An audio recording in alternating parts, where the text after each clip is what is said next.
Umar ரலியல்லாஹு அன்ஹு மதிய நேரம், உங்களுக்கு தெரியும், அரேபிய தீபகற்பம் கொதித்து கொண்டிருக்கும். முகத்தை மூடிக்கிட்டு பாலைவனத்தில் பயங்கர பிஸியாக சுற்றிக்கிட்டே இருக்கிறார். அங்கே ஓடுறது, இங்கே ஓடுறது, எதையோ தொலைச்சிட்டாரு, தேடிக்கிட்டே இருக்கிறார். உஸ்மான் இப்னு அஃபான் ரலியல்லாஹு அன்ஹு வருகிறார். உமர் ரலியல்லாஹு அந்த பாலைவனத்தினுடைய தூசிகள், வெக்கைகள், சூடு தன்னை தாக்காமல் இருப்பதற்காக அரேபியர்கள் கெட்டக்கூடிய அந்த முகத்தை மறைத்து கண் மட்டும் தெரிகிறது. உஸ்மான் இப்னு அஃபானுக்கு தெரியவில்லை ரலியல்லாஹு அன்ஹு இவர் உமர்ன்னு.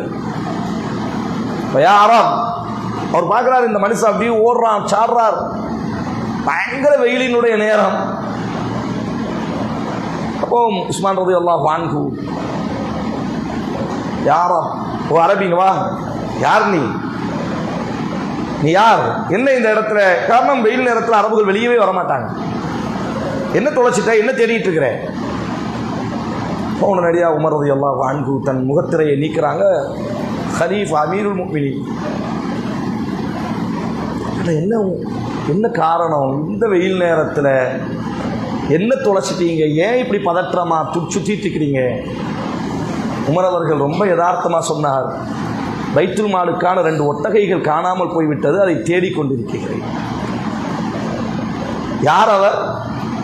அரேபிய சாம்ராஜ்யத்தை தாண்டி ஆசிய கண்டத்திற்குள்ளாக நுழைந்திருக்கக்கூடிய ஆகப்பெரிய இஸ்லாமிய சாம்ராஜ்யம், இந்தியாவை போன்ற மகா பெரிய நிலப்பரப்பினுடைய ஆட்சியாளர். பைத்துல் மாலினுடைய 2 ஒட்டகம் காணாமல் போய்விட்டு அதை தேடிக்கொண்டிருக்கிறேன். உஸ்மான் ரலியல்லாஹு கலங்கி விட்டார். உமரே, பணியாளர்கள் இருக்கிறார்கள், இதற்காக வேலைக்கு நியமிக்கப்பட்டவர்கள் இருக்கிறார்கள், அவர்களிடத்தில் சொல்லி இருந்தால் அவர்கள் தேடி கொடுத்திருப்பார்கள் அல்லவா, நீங்கள் எதற்காக தேட வேண்டும்? உமர் ரலியல்லாஹு அன்ஹு, யௌம யகூமுன் நாஸு லிரப்பில் ஆலமீன், அகிலங்களை படைத்தவனுக்கு முன்னால் இந்த பொறுப்பு எனக்கு கொடுக்கப்பட்டது. நான் அல்லவா அல்லாஹ்வுக்கு முன்னால் நிற்க வேண்டும். எனது பணியாளர்கள் என்னை கை நீட்டி விட்டு சென்று விடக்கூடும். பைத்துல் மாலுக்கான இந்த உம்மத்தினுடைய பொறுப்பாளியாக அல்லாஹ் என்னை தேர்வு செய்திருக்கிறான். நாளைக்கு மறுமையில் என்னிடத்தில் அல்லவா இந்த 2 ஒட்டகங்களை பற்றி அல்லாஹ் பேசுவான்.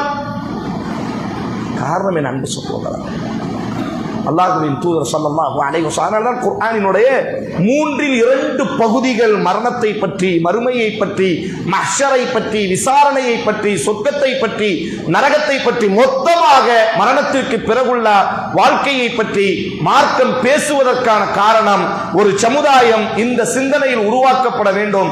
ஆழமாக, அழுத்தமாக மரணத்திற்கு பிறகுண்டான வாழ்க்கையை பற்றி யோசிக்க வேண்டிய ஒரு சமுதாயம்.